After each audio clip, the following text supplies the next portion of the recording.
मामांनी भाकणुकीत जे जे सांगितले ते आज खरं ठरताना दिसतंय. मामांनी सांगितलं उन्हाळ्याचा पावसाळा होईल, पावसाळ्याचा उन्हाळा होईल. तुम्ही आम्ही उघड्या डोळ्यांनी याची अनुभूती घेतलेली. मामांनी सांगितलं राजकारणात उलता पालत होईल, राजकारणात उलता पालत होताना तुम्ही आम्ही पाहिले. कार्यकर्त्यांना प्रश्न पडला, विठ्ठला कोणता झेंडा घेऊ हाती. बळवांनी सांगितलं होतं राजकारणात अनपेक्षित घटना घडतील. वाटलं नव्हतं बारामतीच्या मातीत 5 मिनिटात स्वर्गीय अजितदादा यांचं विमान उतरणार आहे. वाटलं नव्हतं 5 मिनिटात अजितदादा स्वर्गवासी होतील. बळवांनी सांगितलं होतं मोठमोठ्या वाहनांचे अपघात घडतील. आपल्याला अजितदादांचं उदाहरण ताजं आहे. बळवांनी सांगितलं होतं मायबाप हो, जगाच्या पाठीवरती एक अशी महामारी येईन ज्या महामारी पुढं डॉक्टरांचं गुडघं टेकतील, ज्या महामारी पुढं भल्याभल्यांचं गुडघं टेकतील. माणूस माणसात राहणार नाही. कोरोना नावाची महामारी आली, भल्याभल्यांचं गुडघं टेकताना तुम्ही आम्ही पाहिलं. आजही बळवांनी भाकणुकीत सांगितलंय कोरोनापेक्षाही महाभयंकर महामारी येईन. मायबाप हे सुद्धा विधीचं विधान मामांचं खरं ठरल्याशिवाय राहणार नाही. मामांनी सांगितलंय 35 वर्षात इथून पुढं म्हातारपण येईल. म्हणजे 35 वर्षातच आता इथून पुढच्या जनरेशनना म्हातारपण येईल. मामाने सांगितलंय कमी वयातच तरुणींचं आई होण्याचं प्रमाण वाढेल. तुम्ही आम्ही पाहतोय समाजात काय चाललंय, काय विकृती चालली आहे. मामाने सांगितलंय जातीपातीचं राजकारण वाढेल, जातीवाद वाढेल. पण या जगाच्या पाठीवरती हिंदू धर्म श्रेष्ठ ठरेल आणि हिंदू धर्माची पताकाच श्रेष्ठ ठरेल. आदमापूर प्रति आदमापूर होईल. कोल्हापूरच्या आईच्या डोळ्याला पाणी येईल. आणि एवढंच नाही, मायबाप बाळू मामाने जे जे आज सांगितले ते खरं ठरतंय. बळवांनी सांगितलं 3ऱ्या महायुद्धाची परिस्थिती निर्माण होईल. आज तुम्ही पाहतोय अमेरिका, इस्रायल आणि इराण यांचं युद्ध तुमच्या आमच्या डोळ्यासमोर आहे. बळवांनी सांगितलं होतं काश्मीरच्या खोऱ्यामध्ये आतंकवादी हल्ले होतील. काही दिवसापूर्वी पहलगाममध्ये झालेला आतंकवादी हल्ला आणि हिंदूंच्या डोक्यात हिंदू म्हणून विचारून घातलेली गोळी आजही तुम्हाला मला आठवते. बाळूमामांनी जे जे सांगितलंय ते खरं ठरतंय मायबाप, आणि इथून पुढं खरं ठरणार आहे यात तीळ मात्र शंका नाही. कारण बाळूमामाची भाकणूक म्हणजे साक्षात जगाच्या मालकाची भाकणूक आहे, जगाच्या मालकाची भाकणूक आहे. विठ्ठल विठ्ठल विठ्ठल विठ्ठल विठ्ठल विठ्ठल विठ्ठल विठ्ठल विठ्ठल विठ्ठल विठ्ठल. मायबाप बाळूमा सांगतात बाळवाच्या दरबारात कपट अजिबात चालत नाही. बाळवाच्या दरबारात दुसऱ्याची निंदा केलेली अजिबात चालत नाही. बाळवाच्या दरबारात दुसऱ्याची चहाडी केलेली अजिबात चालत नाही. आणि बाळूमाच्या दरबारात परस्त्रीवरती जर करडी नजर एखाद्याने ठेवली तर तीही अजिबात चालत नाही. असं जो कोणी करतो त्याला साक्षात जगाचा मालक शासन केल्याशिवाय राहत नाही. शिवविजय ग्रंथात लिहिलंय मायबाप कपट निंदा चहाडी परस्त्रीवर नजर निदडी तया बळवांची चावडी चुकेना. बळवांची चावडी त्याला कधीच चुकत नाही. बळवांच्या दरबारात काहीच गोष्टींना फार महत्त्व आहे. पहिलं महत्त्व आहे भंडारा, दुसरं महत्त्व आहे मेंढी माऊलीची सेवा आणि तिसरं महत्त्व आहे बळवांचा ब्रह्मप्रसाद. भंडाऱ्याची ताकद इतके मायबाप मेतके गाव आहे. या मेतके गावामध्ये 1932 साली पहिला भंडारा उत्सव बाळूमामांनी एकादशीचं व्रत झाल्यानंतर द्वादशीला मिष्टान्न भोजन ठेवून साजरा केला. आणि या मेतके गावामध्ये भंडाऱ्याचा भला मोठा कार्यक्रम ठरला होता. भली मोठी अलट गर्दी त्या ठिकाणी जमलेली होती. कीर्तन रूपी सोहळा झाला, आरती होणार, पण तितक्या ढगांचा गडगडाट विजांचा कडकडाट होऊ लागला. थोड्याच वेळात पाऊस पडणार अशी परिस्थिती निर्माण झाली. पाऊस पडल्यानंतर भाविक भक्त उपाशी जातील म्हणून प्रत्येक भाविक भक्ताला चिंता वाटू लागली. सगळेजण बाळूमामाकडे गेले, मामांना विनंती करू लागले, मामा काहीतरी करा, काहीतरी चमत्कार करा. बाळूमामांना विनंती करू लागले. बाळूमामांनी सांगितलं रे सुकाळीच्या प्रत्येकच वेळी चमत्कार करायचा नसतो. पण मायबाप चमत्कार केल्याशिवाय कोणी आज नमस्कार करत नाही. बाळूमामांनी माणसाने नमस्कार करावा म्हणून कधी चमत्कार केला नाही, माणसाच्या आयुष्याचा उद्धार व्हावा म्हणून चमत्कार केला. अनेक भक्तांनी विनंती केली तेव्हा मग मामानी वरुण राजाला प्रार्थना केली, हे वरुण राजा जागायस का रे. आता वरुण राजा म्हणजे पावसाची सत्ता इंद्राच्या हातात असते. राजा काय लगेच जागा होतो का? राजा फक्त 5 वर्षांनी जागा होतो आणि 5 वर्षांनी तुमच्या दारात येतो. तो जागा काय होत नव्हता. मामानी पुन्हा हाक मारली, ए इंद्र देवा जागायस का रे, तुला बाळू धनगराची हाक आहे. आणि ही हाक ऐकल्यानंतर इंद्रदेव थोडासा जागा झाला. पण राजाला अहंकार असतो, जागा होऊन तो काही प्रकट नाही झाला. शेवटी मामाला राग आला. मामा म्हटलं, रे सुकाळीच्या इंद्रदेवा, अरे जागायस का. असं म्हणतात इंद्रदेवाला राग आला. इंद्रदेव वज्रास्त्र घेऊन पाहण्याकरता आला. कोण सुकाळीच्या म्हणून हाक मारतोय, तर साक्षात शिवफळा चक्रवर्ती, त्याचे पाय माझे चित्ती वाचे वदिता शिवनाम, तया न बाधे क्रोध काम. अरे साक्षात कैलास पर्वतावरती तांडव करणारा रुद्राचा अवतार बाळूमामांच्या रूपानं उभा होता.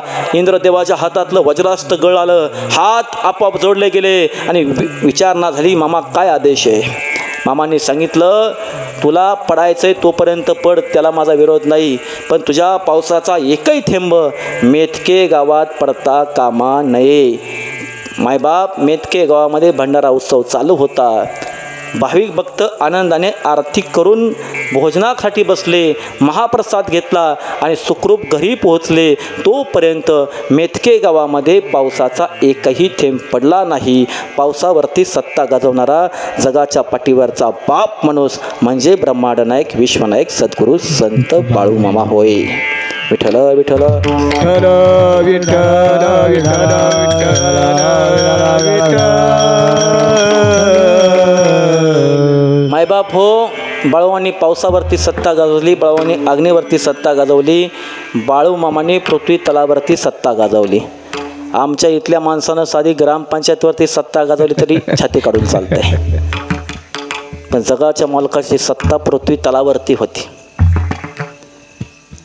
तुमची आमची सत्ता आहे कुठं? सरपंच पदापासून राष्ट्रपती पदापर्यंत.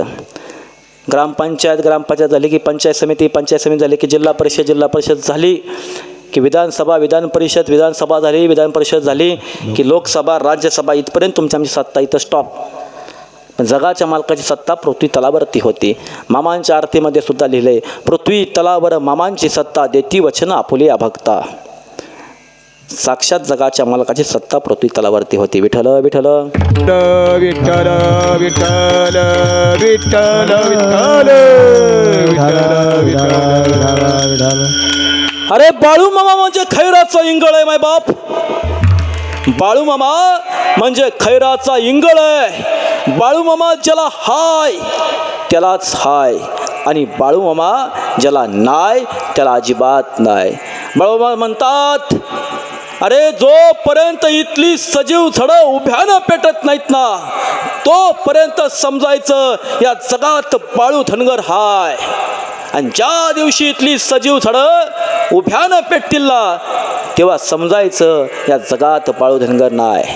बाळूमामांनी भाकणुकीत असंही सांगितलंय, 100 वर्षात या पृथ्वी तलावरती माणूस नावाची जात राहणार नाही, म्हणजे पृथ्वी या 100 वर्षात नष्ट होणार आहे. आणि हे मामांचं वक्तव्य, हे विधीचं विधान, हे त्रिवार सत्य आणि हे खरं ठरल्याशिवाय राहणार नाही. विठ्ठल विठ्ठल विठ्ठल विठ्ठल विठ्ठल विठ्ठल विठ्ठल विठ्ठल. बाळूमामा भक्तीचा भुकेला देवे बाबा, सेवेचा भुकेला देवे बाबाच्या दरबारात भंडाऱ्याला महत्व आहे. आणि भंडाऱ्याची ताकद किती मायबाप. अरे दीन दुबळ्यांचं रक्षण करतो त्याचं नाव आहे भंडारा. निपुत्रिकाला संतान देतो त्याचं नाव आहे भंडारा. दीन दुबळ्यांचं रक्षण करतो त्याचं नाव आहे भंडारा. निपुत्रिकाला संतान देतो त्याचं नाव आहे भंडारा. कन्या रोग्याला औषध देतो त्याचं नाव आहे भंडारा. आणि भक्तावरती संकट कोसळल्यानंतर ते संकट भाकरीप्रमाणे ताटात कुस्करतो त्याचं नाव आहे भंडारा. त्याचं नाव आहे भंडारा. कारण मामांच्या शिवविजय ग्रंथात लिहिलंय, येत भंडारा हेची गंध, तोची तोडे बांध, तोची फोडे बांध अज्ञानाची. भंडारा काय करतो मायबाप?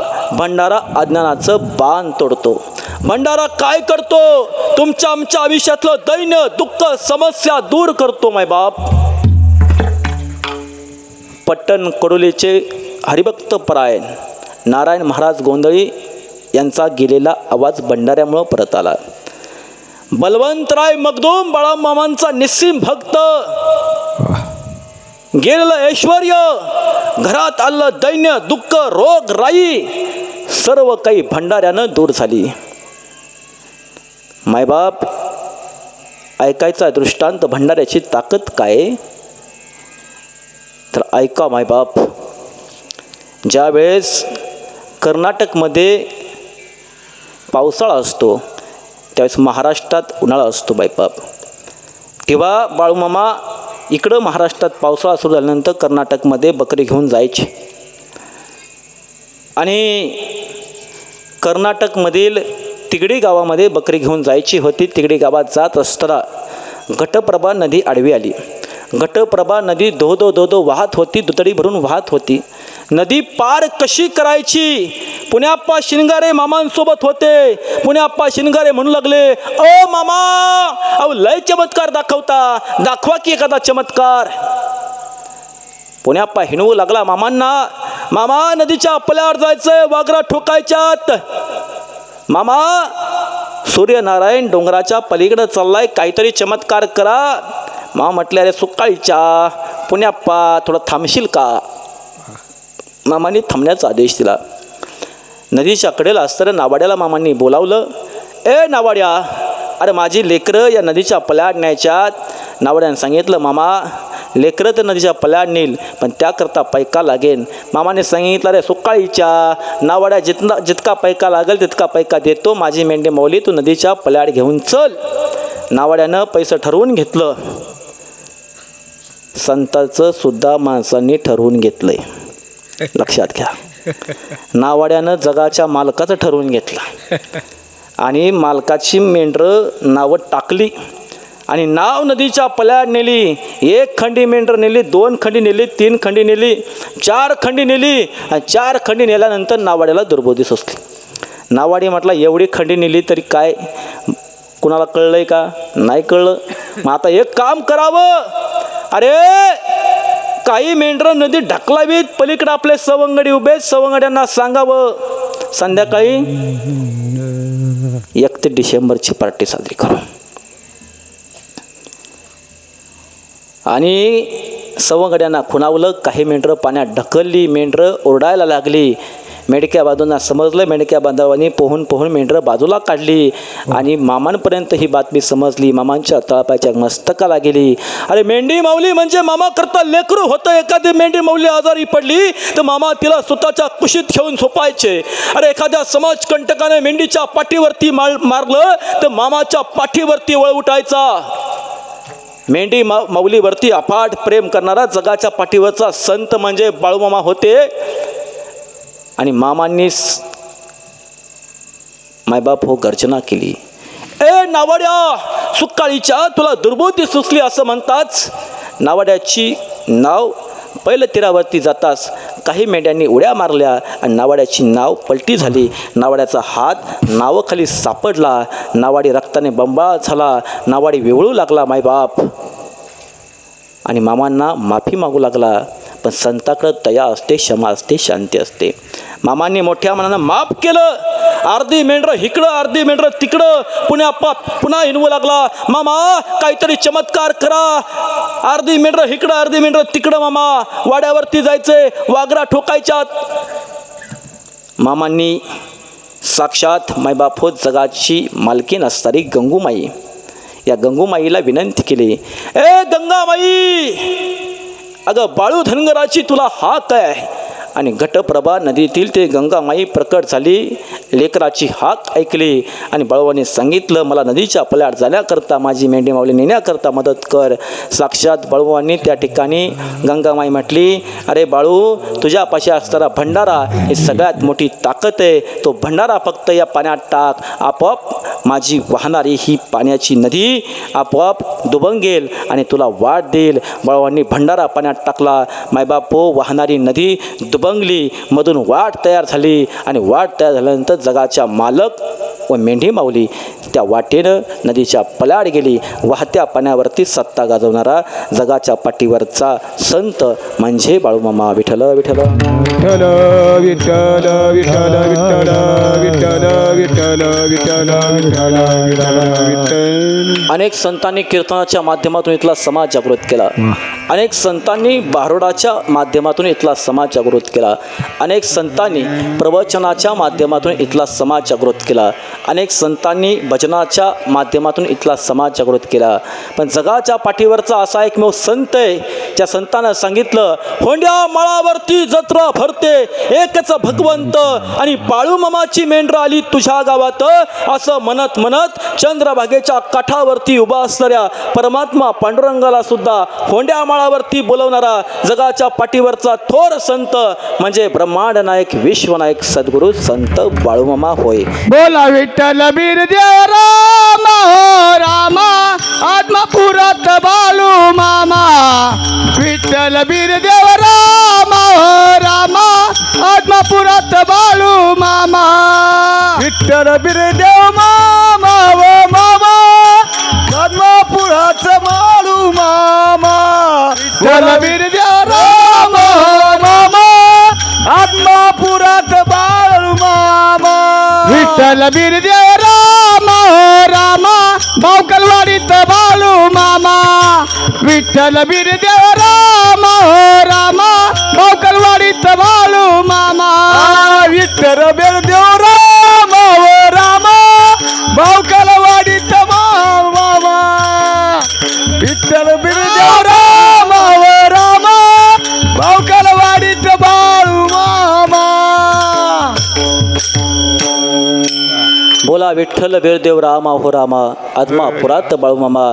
मायबाप हो, जगाच्या पाठीवरचं आत्मापूर म्हणजे प्रति पंढरपूर आहे. बाळूमामाच्या दरबारात सेवेला महत्त्व आहे. बायबाप, बाळूमामाच्या दरबारात भक्तीला महत्त्व आहे. तुमच्या मनातल्या असणाऱ्या भावाला महत्त्व आहे. भक्तीचा भुकेला देव म्हणजे बाळूमामा आहे. मामा म्हणतात, जो कोणी माझी सेवा करणार त्याला हा बाळू धनगर मेवा देणार. जो कोणी माझी चाकरी करणार त्याला हा बाळू धनगर भाकरी देणार. विठ्ठल विठ्ठल.